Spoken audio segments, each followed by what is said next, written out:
Hello, Dennis. This is Jordan, and I'm making my first vlog for my reflection number one, and week number one. All right. It's been a tough experience getting back into being a student. You know, it's funny to be going to school to become a teacher and an educator, and from being that for a while, and then to all of a sudden now have the tables turned and become the student.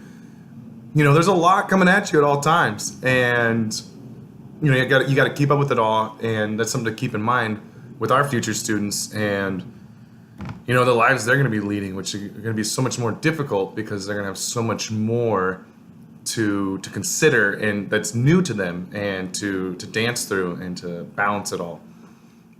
But from the issues in ethics class, some key things that stand out a lot is that education, I think for most of the students in our class, education is this big thing. It's more of an institution, it's more of a home, it's more of a real world experience than just a place to learn.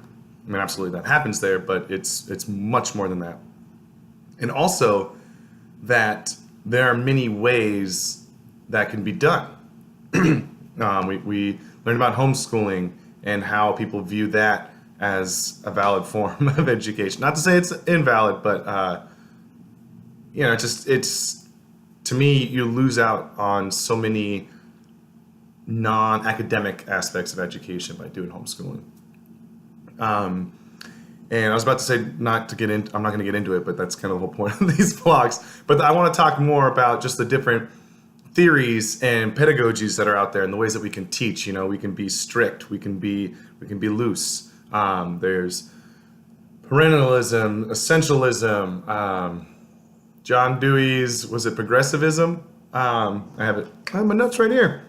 Yeah, being progressive, and then the constructive critical. You know, I think I'm hoping to have more of a constructive critical style of a classroom. Still learning more though, so I don't want to shut myself off.